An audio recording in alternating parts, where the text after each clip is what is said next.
তুই যে রুগী পাঠাস কত টাকা কমিশন নেস? ওই মেয়ে কমিশন মানে আপনি আমার কলার ধরছেন কি লাগে? কলার দর্শি তোরে কমিশন খাস না।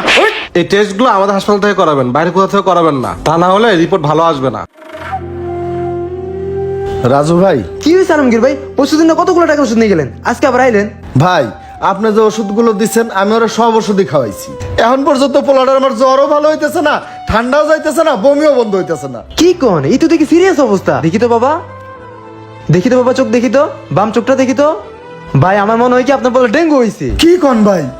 ভাই এক কাজ করেন, এভাবে বসে না থেকে ভালো একটা ডাক্তার দেখান। এই ফার্মেসির ওষুধ আর কাজ হইব না। ভাই আমি গরিব মানুষ, ডাক্তার দেখাবো এত টাকা আমি কই পাবো? আর আমার পরিচিত ভালো কোনো ডাক্তারও নাই, আন্দাজ আমি কই যাবো? আরে ভাই এগুলো হলো পোলাপানের ব্যাপার, টাকা পয়সা চিন্তা করলে কি কাজ হইব? একটা কাজ করুন ভাই, আমার পরিচিত ভালো বড় একটা ডাক্তার আছে, এর কাছে যান, আমি ফোন দিয়ে দিতেছি, হে ডিসকাউন্ট দিয়ে দিবনি। আচ্ছা তাহলে ডাক্তার একটা কার্ড দেন। এই যে ধরেন, এটাই ডাক্তারের ভিজিটিং কার্ড। আপনি একটা কল দিয়ে আচ্ছা দিন। ভাই, আপনি চালু করে যান ভাই। আচ্ছা ভাই। সাবধানে যায়েন। হ্যালো ডাক্তার সাহেব।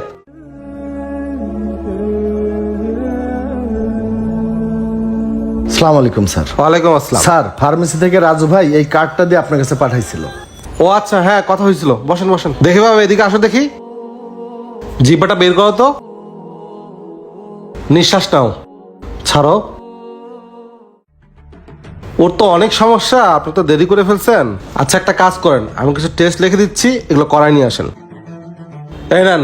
আর শোনেন, এই টেস্টগুলো আমাদের হাসপাতাল থেকে করাবেন, বাইরে কোথা থেকে করাবেন না। তা না হলে রিপোর্ট ভালো আসবে না। ঠিক আছে, যান দ্রুত করাই নিয়ে আসেন। স্যার রুগী না দেখেই এতগুলো টেস্ট দিলেন? টেস্ট না করলে তো বুঝতে পারবো না, মানুষ দেখে তার রোগ বোঝা যায় না। টেস্টগুলো করাই নিয়ে আসেন, যান। স্যার এতগুলো টেস্ট না করে আগে কিছু ওষুধ দিলে হইতো না? ওরে খাওয়ায় দেখতাম। আপনারা যদি ডাক্তারের থেকে বেশি বুঝেন তাহলে ডাক্তারের কাছে আসছেন কেন? আপনারা যেটা বলছি সেটা করেন, যান। টেস্টের উপর আমি ডিসকাউন্ট দিয়ে দেবো না, যান। ঠিক আছে স্যার। আয় বাবা।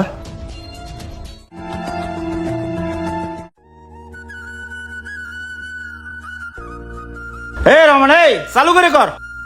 এই আলমগীর ভাই এদিকে আসেন। কোন ভাই? কি আলমগীর ভাই, এক সপ্তাহ ধরে কাজ হয় না, এদিকে কত কম পড়েছে, এগুলো ডেলিভারি দেওয়া লাগবো না? ভাই কি কামে আমু? আজ কতটা দিন ধরে ছেলেটা আমার অসুস্থ, এই ডাক্তার সেই ডাক্তার, বিভিন্ন হাসপাতালে ছেলেটা নিয়ে দৌড়াইতেছি, এখন পর্যন্ত ছেলেটা আমার সুস্থ হইলো না। এই যে গতকালকেও প্রায় 10,000 টাকার টেস্ট করাইলাম। এগুলো সেই রিপোর্ট? হ ভাই। হায় রে, এ তো দুনিয়ার ওষুধ দিয়ে রাখছে রে ভাই। না, এই ডাক্তার কোনো কাজের না। আচ্ছা ভাই শোনেন, আমার একটা পরিচিত ভালো মেডিসিন বিশেষজ্ঞ ডাক্তার আছে, আমার ছেলের চিকিৎসা ওনার দিয়ে করাইছি, এক সপ্তাহের ভিতরে ভালো হয়ে গেছে। ছেলে নিয়ে বিকেলে আসেন, আমি ওই ডাক্তার কাছে নিয়ে যাবো আপনারে। ঠিক আছে ভাই, তাহলে আপনি রেডি হয়ে আসেন, আমি আমার পোলাডার নিয়ে রেডি হয়ে। আচ্ছা, আল্লাহ বসা ভাই, টেনশন করেন না। আচ্ছা ভাই।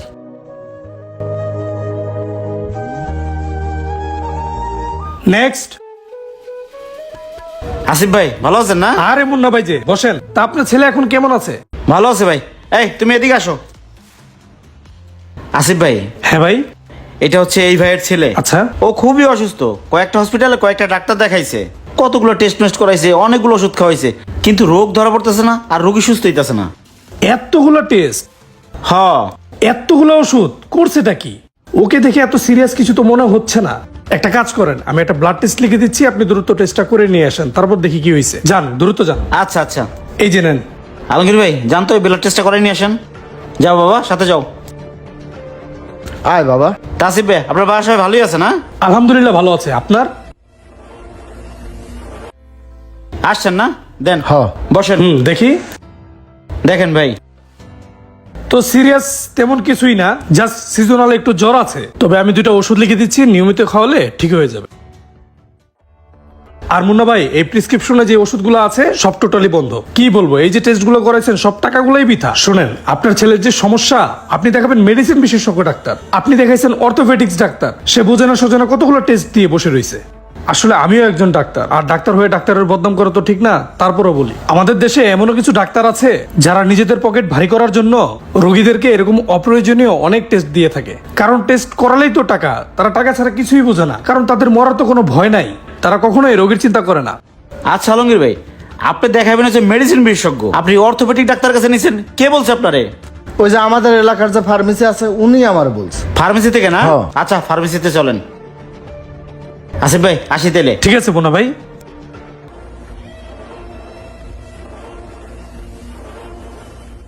এই ফার্মেসির কোন ছেলেটা? ওই যে বসা উনি। দাঁড়ান এখানে। আরে আলমগীর ভাই যে, তো আপনার ছেলে কি অবস্থা ভাই? ভালো। দুইটা হসপিটালে দুইটা ডক্টরের কাছে কি আপনি ওনারে পাঠাইছেন? হ আমি পাঠাইছি, ডাক্তার অনেক ভালো মানুষ। ভালো মানুষের কাছে পাঠাইছে? দুনিয়ার টেস্ট দিয়েছে, কতগুলো ওষুধ লিখছে, রোগীর রোগ ধরাবে না, রোগী সুস্থ হয় না, কারণটা আরে কি? বেটা রুগুলো তো সারতে তো সময় লাগবে নাকি? তাই না? ওই, এদিকে আয়। তোর ফার্মেসি গিরি আজকে আমি ছুড়ামু। তুই যে ডাক্তার কাছে রুগী পাঠাস, কত টাকা কমিশন নেস? আমি কমিশন খাই মানে? আপনি আমার কলেজ দিন কি লাগে? কলর দোষ কি লিখা? উঠ, উঠ। ওই, তুই গরিব মানুষের ইমোশন নিয়ে খেলা করছ না? এই লোকটা দিন আনে দিন খেয়ে গরিব মানুষ, এর থেকে তুই কমিশন নিতিস? হ্যাঁ কিরে, তুই মনে করছিস আমি কিচ্ছুই জানি না? আমি হসপিটালতে খবর নিয়ে আইছি, প্রত্যেকটা রোগীর থেকে তোর কমিশন পাস, কেউ কিচ্ছু জানে না। তোর ডাক্তার আমি ধরতাছি, তুই যদি আর উল্টা পাল্টা ডাক্তার কাছে রুগী পাঠাস, আর যদি এখানে কমিশন খাস, তোর খবর আছে, একটা লাইট থেকে লাগাতে বার করে দেবো। বেয়াদব কথা, ফার্মেসিগিরি করতে আইছে, সামান্য করে টাকা লেগে মানুষের বিবেক মনুষ্যত্ব সবকিছু বেচা খাইছে। এই তোর মালিক তো ভালো মানুষ, তুই এরকম করে চলো উগাড্ডার বাচ্চা। এখন গিয়ে তোর ডাক্তারে ধরতাছি তারা, আর তোরে ভাই আসেন। আসো বাবা। গরিব মানুষ কিছু বোঝে না, সোজে না, এখন অন্ধের মতো বিশ্বাস করে। আসসালামু আলাইকুম ডাক্তার সাহেব। ওয়ালাইকুম আসসালাম। ভাই, বসেন। বসেন বসেন। কি ব্যাপার, আপনারা আবার কি কোনো সমস্যা? না ডাক্তার সাহেব, কোনো রুগী দেখাইতে আসি নাই। আপনি এই রোগীকে 14টা টেস্ট দিয়েছেন সামান্য একটু জ্বরের জন্য। কেন?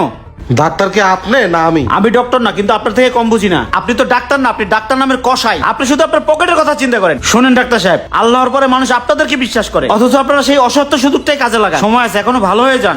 এতই যদি বুঝেন তাহলে ডাক্তারের কাছে আসছেন কেন? বাসায় নিজে ট্রিটমেন্ট করতেন। শোনেন, এই রোগীকে আমি গতকালকে অন্য একটা ডাক্তার দেখাইছি, সে একটা ওষুধ দিয়েছে, একটা ওষুধ খেয়ে এই রোগী সুস্থ। সে আপনার মতো 14টা টেস্ট দেয় নাই।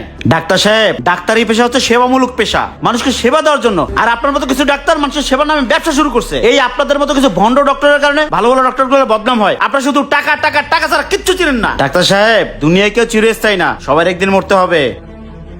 ভালো থাকেন, আশা করি বুঝতে পারছেন। ভাই চলেন।